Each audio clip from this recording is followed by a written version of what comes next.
On connaît Polaris surtout pour leur série Pro RMK en motoneige hors piste. Mais ils font aussi des très belles machines de haute performance pour le sentier.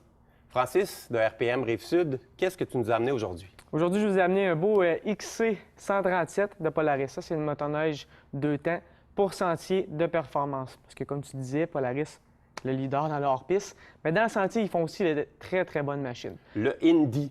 Ça fait XC. longtemps que ça existe, ce nom-là. On l'entend depuis un bout. Il y a plusieurs appellations pour le Indy, mais ça, c'est le Indy XC plus précisément. OK. Puis pour ceux qui ont l'œil attentif, ils ont vu que celui-là est peut-être marqué 850 dessus. Moi, je préfère qu'on fasse l'emphase sur les Indy XC 800. Je ne l'avais pas encore reçu chez RPM. Donc, j'ai apporté un 850 qui est identique, sauf que le moteur va être différent. Parce que le 850, lui, c'est seulement un modèle qui est disponible en SnowCheck. Comme Polaris. souvent chez Polaris, ils font des modèles pour encourager les gens à aller au SnowCheck. ça. Mais sinon, pendant la saison, ça va être le 800 comme ça. Exactement, c'est le 800. Fait que c'est pour ça que j'aurais préféré avoir le 800 aujourd'hui, mais on a le 850. Il va faire très bien l'affaire, c'est juste de ne pas les mélanger. Mais bon, Polaris, dans leur machine de sentier XC 800 ou 850, extrêmement performants. Des 2 temps qui vont être super fiables et avec énormément de pouvoir. Donc, c'est une machine qui va se comporter comme un petit bijou en sentier. Ces motoneiges-là ne sont pas faites pour aller en sentier à cause que les crampons sont trop petits dessus. Ouais. On a plusieurs choix de chenilles, plusieurs choix de crampons pour le Indy, mais celui-là ici va vraiment être 100% sentier. Je pense même que le pont est fait différent de... Oui, bien, vu qu'il est un petit peu moins C'est long, ça, donc il va être un petit peu plus fait pour le sentier, donc un peu plus... à l'arrière va être un petit peu plus courbé. C'est étudié pour avoir de la traction en sentier. Exactement. Puis ce qui est le fun aussi avec cette motoneige-là, c'est qu'elle vient comme elle est là d'origine. Donc on va avoir des handguards, on va avoir un sac en arrière, mais surtout ce que j'aimerais apporter l'attention, c'est les suspensions. On a de super bonnes suspensions Walker Events. Eux autres, Walker Events, incroyablement bon pour tout ce qui est rough, pour tout ce qui est sentier aussi, qui va être un petit peu plus damé. Et l'ajustement se fait très facilement avec la petite bonbonne en haut. On tourne à gauche, plus dur. On tourne à droite, plus mou.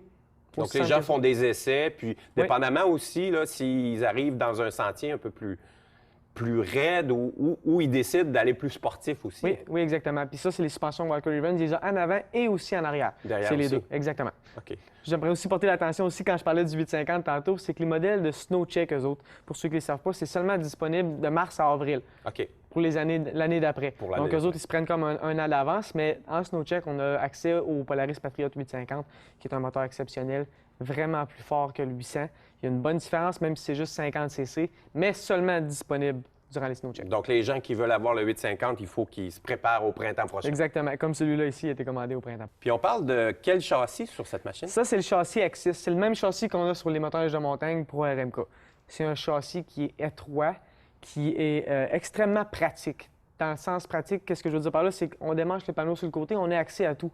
On a accès aux bougies, on a accès aux courroies très facilement. On peut même enlever le capot super rapidement, débrancher le cadran. Fait qu'on a accès vraiment à tout si jamais on a besoin d'aller soit nettoyer ou juste changer une bougie. Parlant de bougies aussi, c'est des modèles qui sont à injection 2 temps. Fait qu'étant injection 2 temps, les bougies, ça ne fôle plus comme ça fôlait dans le temps. Donc, c'est hyper fiable comme machine. Puis, en part ça, ce qui est le fun du châssis Axis, c'est qu'il va vraiment être super agile. Le centre de gravité va être très bien balancé pour que la conduite soit agréable pour tout le monde. Parce que je pense aussi, au niveau des sentiers, les gens ont pas un problème, mais ils regardent souvent au niveau de l'absorption des bosses. Oui. Parce qu'on s'entend que c'est pas tout le temps que c'est plat. Là. Il y a beaucoup de bosses en sentier. Ça, je pense qu'ils ont porté une attention un petit peu particulière pour ça. Oui, bien surtout, ce qui va jouer en ligne de compte, ça va vraiment être la manière que la suspension arrière est faite. Puis étant donné que c'est Walker Events, beaucoup de jeux, beaucoup de manœuvres. Donc, tu peux vraiment avoir vraiment plus mou, vraiment plus dur. Fait qu'avec ce jeu de suspension-là, on est capable d'aller chercher vraiment là, ce qu'on désire le plus pour avoir la meilleure conduite possible. Mais en tout cas, pour les gens qui aiment la performance, là, je pense qu'on a le summum de performance ici. Surtout en plus que c'est un 2 temps, comparativement à un 4 temps, va être beaucoup plus marche. léger. Donc, la manœuvrabilité est complètement différente d'un 4 temps. Puis on a quasiment autant de force que... Puis les gens ont un petit peu des idées préconçues au niveau du 2 temps. Ils disent que ça coûte extrêmement cher d'essence. Je pense qu'ils se sont améliorés. Ils sont vraiment améliorés avec l'injection.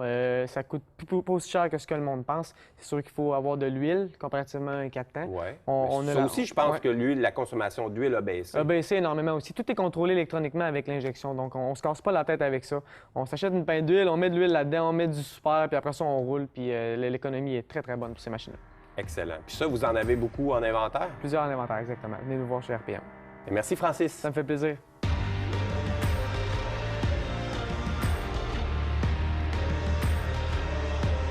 Ce segment vous a été présenté par RPM Rive-Sud.